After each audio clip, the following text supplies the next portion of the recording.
আসসালামু আলাইকুম, welcome my channel Zakaria's mom cooking. আজকে আপনাদের তৈরি করে দেখাবো তালের পিঠা। এই পিঠাটা বানাতে যেমন সহজ আর দেখতেও কিন্তু অসম্ভব সুন্দর আর খেতেও অনেক মজাদার। চলুন তাহলে দেখে নেওয়া যাক কীভাবে আমি এই নকশি তালের পিঠাটা তৈরি করছি। আর যারা আমার ভিডিওটি দেখতেছেন প্লিজ ভিডিওটি না টেনে সম্পূর্ণ দেখবেন। এজন্য এখানে আমি মেজারমেন্ট কাপের 1 কাপ পরিমাণ তালের পিউরি নিচ্ছি। এই তালের পিউরিটা আমি ফ্রোজেন করে রেখেছিলাম। এখন দিয়ে দিচ্ছি ওই একই কাপের 1 কাপ পরিমাণ পানি, সামান্য পরিমাণ লবণ। এখন এটাকে চুলায় আমি জাল করে নিব। চুলায় বসে এটাকে আমি অনবরত নেড়েচেড়ে বলক তুলে নিব।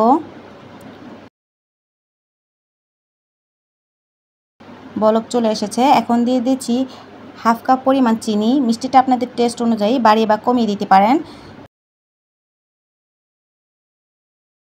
কিছুক্ষণ নাড়াচাড়া করার পর চিনিটা পর্যায়ে গলে গেছে। এখন দিয়ে দিচ্ছি মেজারমেন্ট কাপের 1.5 কাপ পরিমাণ চালের গুঁড়া। আমি এখানে বাজারে যে শুকনো আতপ চালের গুঁড়াটা পাওয়া যায় আমি সেটাই ব্যবহার করেছি। এখন একটু মিশিয়ে নিচ্ছি।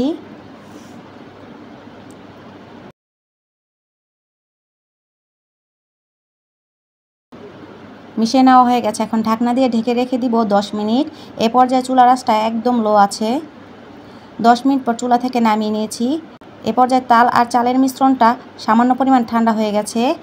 দিয়ে দিচ্ছি 1/2 টেবিল চামচ পরিমাণ পেস্তা বাদাম কুচি। আপনারা চাইলে যে কোনো বাদামের কুচি এখানে ব্যবহার করতে পারেন। 2 টেবিল চামচ পরিমাণ গুঁড়া দুধ। এই গুঁড়া দুধটা কিন্তু অপশনাল, দিলে কিন্তু খেতে ভালো লাগবে, আর না চাইলে কেউ স্কিপ করতে পারেন। 1 চামচ ঘি। এখন ভালোভাবে একটু মিশিয়ে নিচ্ছি।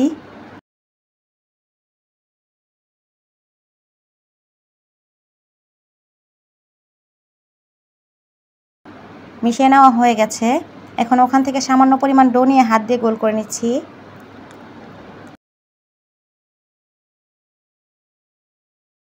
এখানে পিঠাগুলো ডিজাইন করার জন্য পিঠার একটি ছাঁচ নিয়েছি। আপনারা চাইলে অন্য যে কোনো ধরনের ছাঁচগুলোর ব্যবহার করতে পারেন। আলতো হাতে চাপ দিলে একটা পিঠা কিন্তু তৈরি হয়ে যাবে।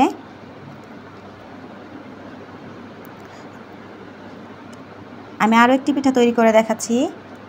এভাবে আমি সবগুলো পিঠা তৈরি করে নিব।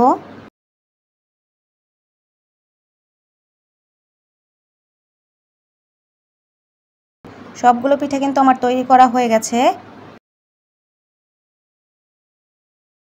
আর দেখতে পাচ্ছেন প্রতিটা পিঠা আলহামদুলিল্লাহ অনেক পারফেক্ট হয়েছে। এখন পিঠাগুলো আমি চুলাতে ভাপ দিয়ে নেব। এজন্য প্রথমে আমি একটি ছিদ্রযুক্ত স্ট্যান্ড নিয়েছি। এখন সবগুলো পিঠা একে একে উঠিয়ে দিচ্ছি। যারা আমার ভিডিওটি দেখতেছেন প্লিজ ভিডিওতে একটি লাইক দিয়ে চ্যানেলটিকে সাবস্ক্রাইব করে দিবেন। সবগুলো পিঠা উঠিয়ে নিচ্ছি। এখন চুলায় ভাপ দিয়ে নিব।